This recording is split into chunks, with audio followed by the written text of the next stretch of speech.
a diamond that mysteriously disappeared, pearls that turned queens into bitter rivals, and a woman murdered, allegedly for what she wore. For the Medici family, jewels weren't just treasures, they were weapons of power, diplomatic leverage, and lethal intrigue. Each piece in their collection played a role in inheritance disputes, shifting alliances, or deadly conspiracies. Some gems haunted their owners with curses, like the infamous Florentine Diamond, while others, such as Isabella De Medici's jewels, became the center of scandal and tragedy. Centuries later, one woman's bold decision ensured these treasures would not vanish forever. But the story begins with a diamond whose beauty brought ruin. The cursed Florentine Diamond. The Florentine Diamond stands out among the world's legendary gems for both its size and the cloud of misfortune that followed it. Weighing a remarkable 137 carats, this pale yellow stone was famous not only for its mass, but for its rare double rosette cut, boasting 126 facets that caught the light in a way few diamonds could. Its origins are the subject of debate and legend. One account places the diamond on the battlefield of Nancy in 1477, where Charles the Bold, Duke of Burgundy, fell. According to this story, a peasant found the diamond on Charles's body, mistook it for glass, and sold it for a single florin, an error that only added to its mystique. Another version traces the gem to southern India, where it was acquired by Ludovico Castro, the Portuguese governor of Goa, before passing through the Jesuits in Rome and eventually reaching the Medici court. The Medici family secured the diamond during the reign of Grand Duke Ferdinando I in the late 1500s, further elevating its status. Cosimo II later commissioned the Venetian goldsmith Pompeo Studentoli to cut the diamond, and the finished gem was delivered in 1615. For over a century, the Florentine diamond was a centerpiece of Medici power, displayed at ceremonies and used to reinforce their authority across Renaissance Europe. Its presence was meant to signal not just wealth, but the Medici's ability to command rare and coveted treasures. However, the diamond's reputation grew darker as rumors spread that it brought ill luck to its owners. The suspicious death of Francesco Fermo de' Medici and the eventual collapse of the Medici line fueled talk of a curse. When the last Medici died, the diamond passed to the Habsburgs through marriage, only for that dynasty to fall from power after World War I. In the chaos of Austria's collapse, Emperor Charles I took the diamond into exile in Switzerland, where it vanished. Its fate remains unknown. Some historians suggest the diamond was stolen or broken up into smaller stones to disguise its identity. Others have speculated without evidence that it was recut into the famous Tiffany yellow diamond, but gemologists dispute this theory. The Florentine diamond's disappearance only deepened its reputation for bringing misfortune and betrayal to those who claimed it. The story of the Florentine diamond shows how jewels could shape destinies and stir suspicion, but it was not the only Medici treasure to ignite fierce ambitions. Some, like a strand of pearls, became the center of rivalry and royal betrayal. Pearls that caused a royal betrayal. Catherine de' Medici's arrival at the French court in 1533 was marked by a dowry designed to impress and intimidate. Among her treasures, none stood out more than a pearl necklace gifted by her uncle, Pope Clement VII. This was no ordinary jewel. It consisted of 6 ropes of large, lustrous black pearls and 25 pear-shaped pendants, some as large as nutmegs. In contemporary letters, the necklace was described as worth a kingdom, with an estimated value of over £8 million in today's terms. Beyond its beauty, the necklace was a declaration of Medici influence, a visible link to a family renowned for wealth and ambition. The necklace soon played a role in the shifting alliances of Renaissance Europe. Catherine later gave a portion of these pearls to her daughter-in-law, Mary, Queen of Scots, when Mary married Francis II of France.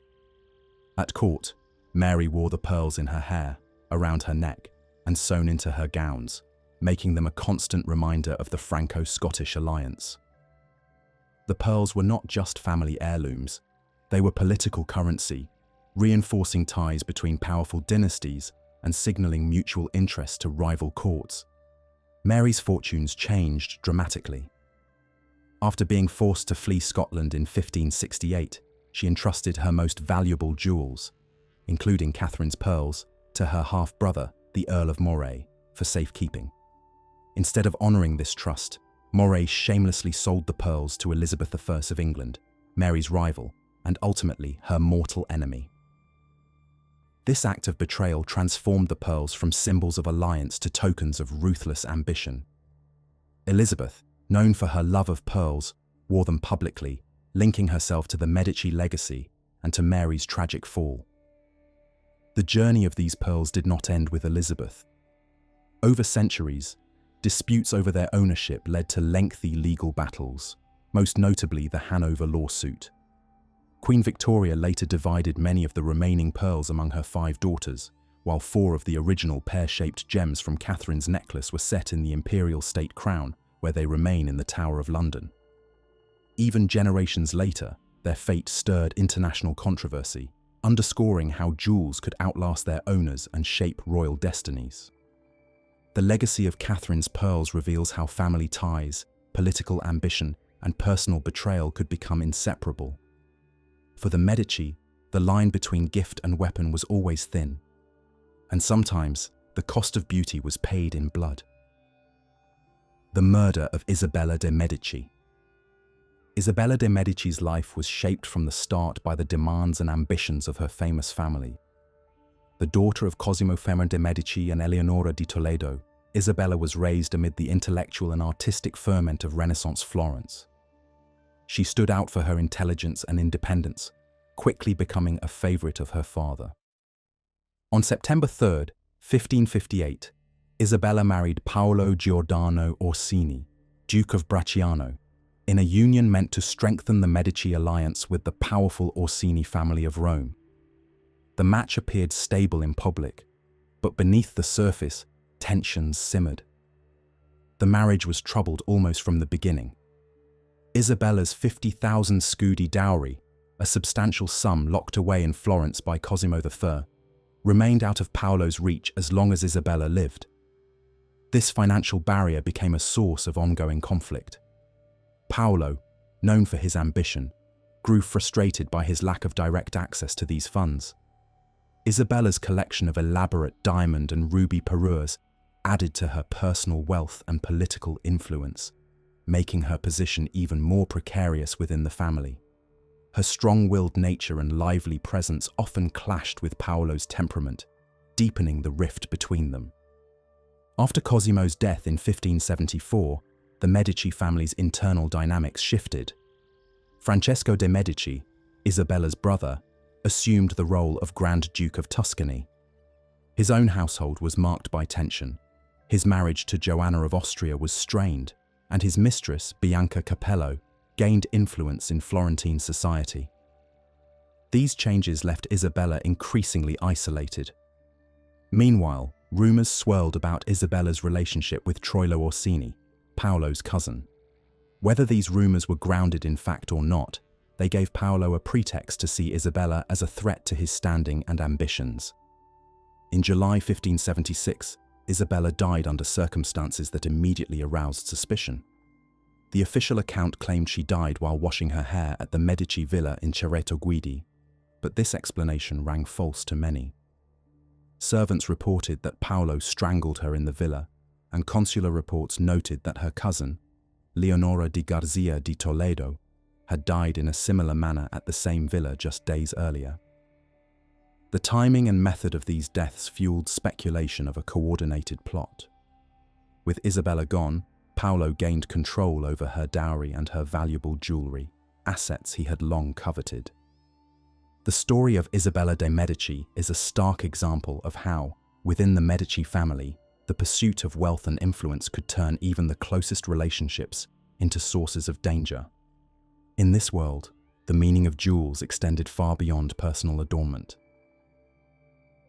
The pearl propaganda of Eleonora di Toledo. Eleonora di Toledo understood that every detail of her public image mattered, and pearls became her most powerful tool for shaping it. As the wife of Cosimo Ferran de' Medici, Eleonora's appearance was carefully curated to reflect the stability and legitimacy of the Medici dynasty. Nowhere is this more evident than in Bronzino's portrait of Eleonora and her son Giovanni, painted circa 1544 to 45, and now displayed in the Uffizi. In the portrait, Eleonora is lavishly adorned with pearls, strands wrapped tightly around her neck, a headdress studded with pearls, and a girdle with a tassel made from hundreds of delicate seed pearls. Every piece was chosen with intention, each pearl reinforcing her role within the Medici family and the broader political landscape of Florence.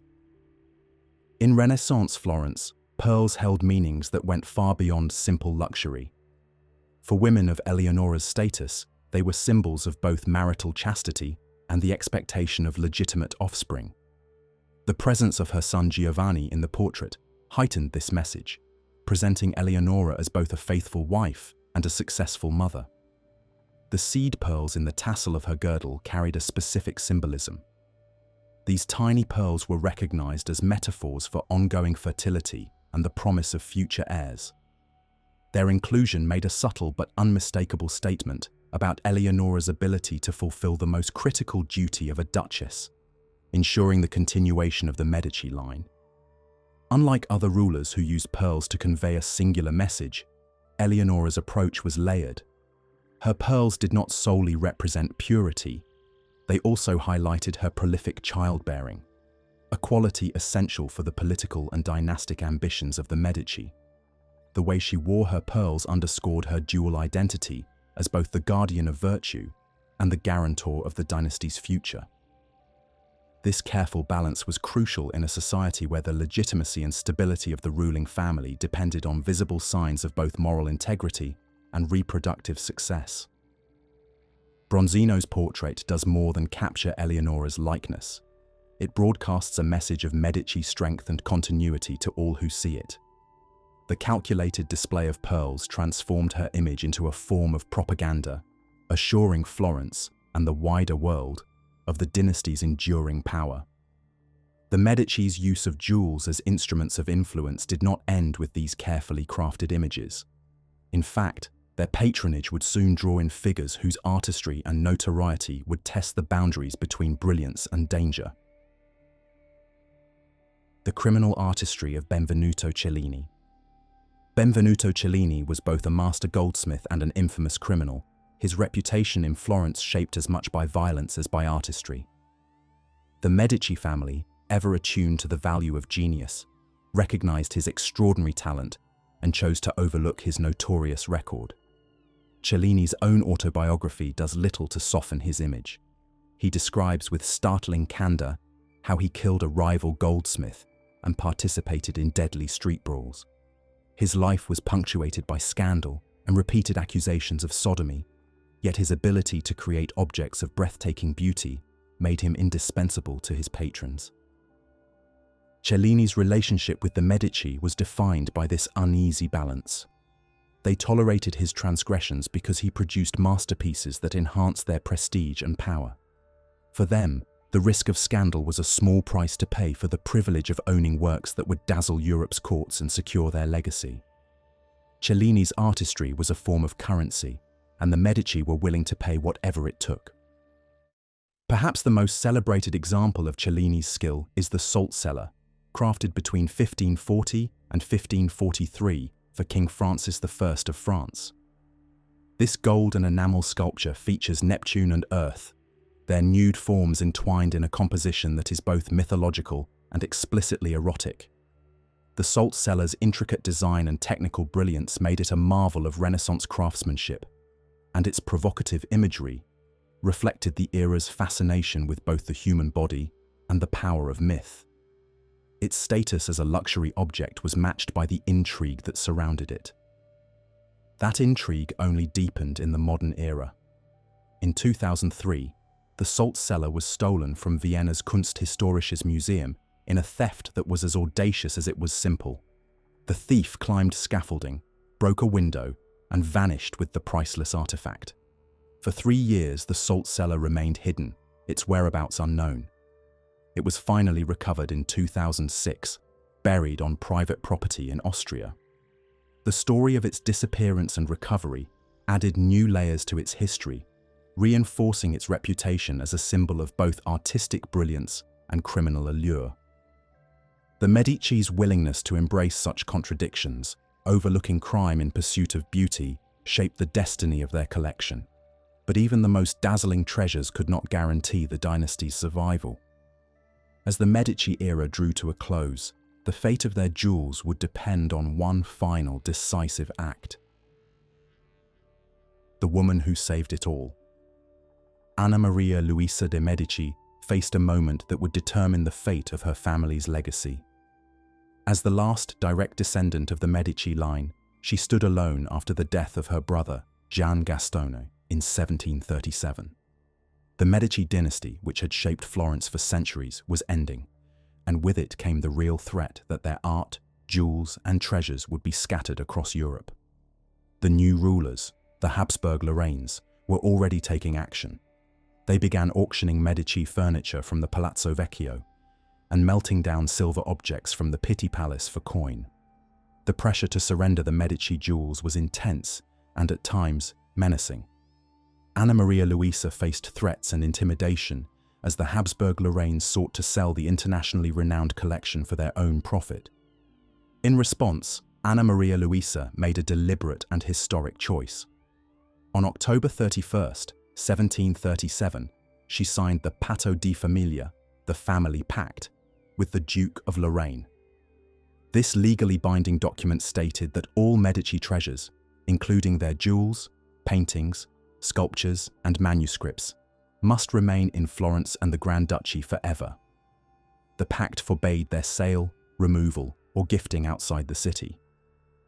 Anna Maria Louisa recognized that these objects were more than family possessions. They were woven into the fabric of Florence's identity and history. The family pact was not just an act of preservation, but a bold stand against the dismantling of centuries of cultural achievement. Her resolve transformed a private dynastic fortune into a public trust. By securing the Medici collections for the city, Anna Maria Louisa ensured that future generations would not only remember the Medici name, but also experience the art and jewels that defined an era. Today, visitors can see these treasures in the treasury of the Grand Dukes at the Pitti Palace, where the Medici jewels remain accessible to all. Her decision preserved Florence's status as an art capital and safeguarded the legacy that had been threatened by political and financial pressures. Anna Maria Louisa's act of defiance and foresight stands as a turning point in the story of the Medici jewels. Her determination allowed these objects to survive as witnesses to the family's enduring influence, setting the stage for their continued presence in the city's history. Conclusion. Across centuries, the Medici jewels became more than treasures. They shaped alliances, provoked betrayals, and reflected the ambitions of one of Europe's most influential dynasties. Each gem, from the enigmatic Florentine Diamond to Catherine de Medici's legendary pearls, carried stories of intrigue and survival, their histories woven into the fabric of Renaissance power. Which Medici jewel would you risk everything to own, and why? Where do you believe the Florentine Diamond is hidden today? Share your thoughts in the comments. For more detailed historical storytelling about royal jewels and the secrets they hold, subscribe to our channel. Even the brightest sparkle can conceal darkness.